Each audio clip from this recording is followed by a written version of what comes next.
And welcome back to the Livingston Parish News Weekly Show, a podcast brought to you by the Livingston Parish News. This is Around Livingston. It's a chance where I, McHugh David, publisher and editor of the news, get to sit down with this gentleman here and we talk about what's going on in Livingston Parish. I'm going to give him a second to introduce himself. Good morning, sir. Hey, good morning. This is David Gray, news writer with the Livingston Parish News. And so today we have plenty to talk about, so we're going to be moving at a pretty efficient clip. Let's call it that. First and foremost, there's a lot going around. We're going to start with sort of the topic du jour because there was a wonderful marathon 5-hour meeting last night on the subject. Right now, the parish council is dealing with injection wells, CO2 injection wells. We've talked about them briefly before. At that point, you and I's understanding of them was, and I don't know if we understand any more than we did then. It's been quite a saga. But the parish council has requested state and federal officials to try to stop approving these for the time being. Yeah. Plus a meeting last night. There is one that's potentially they're doing the study that would go under Lake Maurepas, another one north of Holden. So I think that's enough background info. Take it away. Yeah, the story from last night's meeting, unfortunately, because that was Tuesday night, we send our papers Tuesday afternoon around noon, so that won't be until next week, but we kind of lumped them together. But last week, yeah, you said it, they passed a resolution asking federal and state agencies that are in charge of permitting the Class 5 and Class 6 injection wells, they asked them to stop those for the time being because I think we talked about it last week or the week before. Earlier this month, the council passed a year-long moratorium on Class 6 injection wells, which those are the ones that actually inject the CO2 emissions from industrial sites underground. There's two proposed projects in Livingston Parish, one north of Holden by Oxychem, and then the other one under Lake Maurepas, which is actually one of three areas in South Louisiana. Lake Maurepas just is one of them, and that's the one that affects Livingston Parish most. There's the other parishes I think that are affected are St. John, Tangipahoa, Livingston Parish. I can't remember the other one. I know there's another one, but yeah. So they also introduced a moratorium on Class 5 injection wells, which those are the test wells that are used to sort of gather the data on the area's geology. And that's a pretty important part in the process for these companies because without that information, they can't go to the EPA to ask for these Class 6 injection wells. So that's kind of their reasoning for that. But the parish is doing everything it can to kind of like just stop this operation altogether right now. Stop isn't the right word, pause it, because that's really what it boils down to. Yeah, I mean, residents, obviously, they've been adamant in their opposition. They don't want these projects here at all. But the parish council, some of them are, even though they are saying they're against it, they're also wanting to just know more about it. Now the companies are stressing that this is technology that's been done for decades, and especially in Louisiana. But this is, I know for one of them, Oxychem, they told me that they haven't done a sequestration hub of this or on this scale yet. So it's got a lot of people concerned. And like you said, last night was a 5-hour meeting. We'll talk more about that next week because we could go, like I said, it was 5 hours. We could talk about it for 5 hours. So, but as of right now, I believe the vote for the Class 5 injection wells, that'll come up in the first meeting in October, I believe. But yeah, so I mean, this is the topic. I mean, before it was development and now it's carbon dioxide emissions. You never really know what you're going to cover on a day-to-day basis.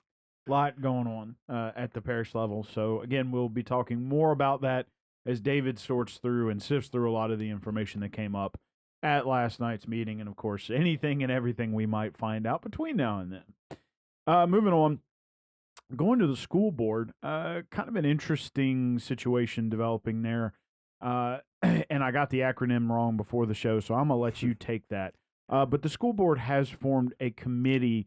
The base purpose of that committee is to try to find a way to increase teacher base salaries here in Livingston Parish. Right now, I believe the matrix that you put up in the story has them at the bottom of the 9-parish area with regard to public school systems. So with that being said, I'm going to let you talk about the acronym, what it stands for, and what what their plan is. Yes, so that was the Educational Facilities Improvement District, EFID. It was approved at the last school board meeting, 8-1 vote. Kelly Dickerson, the representative from District 2, the Live Oak Watson area, she voted against. But this is a committee that will be separate from the school board, even though the school board members have the authority to elect their own representative for that board, and they will have the power to propose taxes. And the school system is making it very clear that this is they're stressing that this is their only avenue to increase teacher pay. That has been the topic in schools for much of the last, especially since COVID hit the last couple of years. Teachers being underpaid, and I mean Louisiana ranks in the towards the bottom in the Deep South, and Livingston Parish ranks in the bottom half of Louisiana. So and especially in the capital region, Livingston Parish is dead last.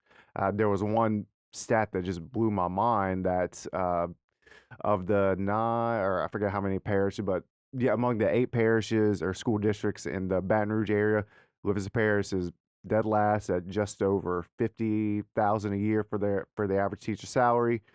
The ad valorem taxes paid per student in Livingston Parish is $722. The average for the other 7 is just over $5,300. So that's kind of what school leaders and proponents of the EFID are pointed to, is that they're kind of tapped out on revenue sources. There's not much they could do in the budget to make up the millions that you would need to give, a 5% raise, a 10% raise.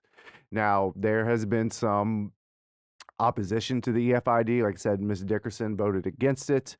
Her reasoning was, one of the things she's, spoken about in the past is the school board is in charge of finances of the district, and this is not a school board that would be proposing this tax. This is a separate committee, and so that was one of her reasons for voting against it. She, also said that she doesn't believe, because like I said, the point of the committee is to possibly propose a tax, and in her viewpoint, she made a post on social media kind of speaking to this.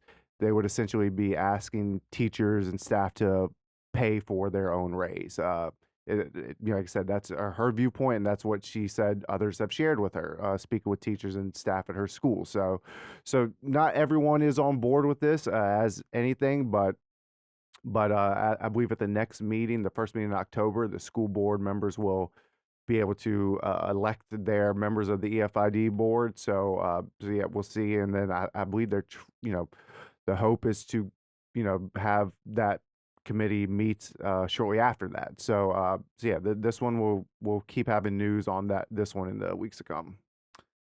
Well, thank you for that. That's a lot to keep up with. So it's going to be interesting to see. It's totally different. Every story is just like so different. So we're going to see where that lands. And a piece of good news, I guess you can say, as this we've experienced some fall weather in the early mornings. It does get hot, but then it cools off in the evenings, and that symbols the beginning of fall and Fall Fest. Yes. So you got to catch up with Al and Kim Bai, who spearhead. Just Al. So even though I could hear Miss Kim speaking in the background. There you go. So you got to catch up with Mr. Al Bai. He and his wife Kim typically spearhead this every. I say typically, they do spearhead the Fall and Spring Fest every year.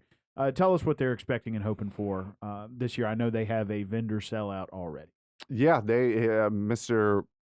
Al said that they probably sold out earlier than they ever have. I think they've been sold out for the last 8 weeks. He said 165 vendors, and it just kind of seems like this event. I mean, it was always big. I mean, every year that I've been here and covered Spring and Fall Fest, it's always been big, but it's really been slammed the last, I guess, year, the last 3 festivals, because you had a whole year in 2020 we didn't have any of them because of COVID. And so it just seems like the last couple, I guess, it's been 3 festivals. It just seems like they've been packed with vendors. More vendors are wanting to get in, and then the crowds. I believe it was either Spring Fest earlier this year or Fall Fest last year when it started at 9 o'clock, and by 9:30, I mean Range Avenue was just slammed with people, like up and on both sides, just taking in all the vendors, eating all the food. They're gonna have music again this year, so yeah, this is kind of the start also of a busy time for the Antique District because Fall Fest leads into Girls' Night Out, and then they also have Christmas in the Village, which has become a big community, a bunch of community events over December. It starts up, I believe, on Black Friday with the lighting of Old City Hall. Then you had the Dim Springs Parade, Chef's Evening. You just have a bunch of events. So Fall Fest is kind of like the start of everything, and Fall Fest is typically where they get the bigger crowds because with Christmas in the Village, it's Christmas season. People are shopping, so this is a big economic boost for the area. And they're as long as if the weather's like it's been the last couple of days, this should be slammed on Saturday. Yeah, but be prepared. It will get hot in the middle At of the some day. point, yes, it will get hot at some point, but hopefully not as hot as it was just 3 or 4 days ago. Yeah, well, yeah, gosh, hopefully not. It was quite warm, especially last Friday. I think it was. My car said that it hit 100, and it just feels so strange considering when I let my dogs out at 6 a.m. It was 68. Yes. It was a huge swing throughout the day. At any rate, that's going to wrap it up for us this week. If you'll go ahead and introduce yourself. Hey, this is David Gray, news writer with the Livingston Parish News. And my name is McHugh David, publisher and editor in the news. Appreciate you guys out there for joining us for the Livingston Parish News Weekly Show. Please remember we're on Facebook, Twitter, LinkedIn, Instagram, and YouTube. We are once a week in print on Thursdays. That's $7 a month to get that in your mailbox. We're also online, www.livingstonparishnews.com. We appreciate you joining us, and we'll see you next time.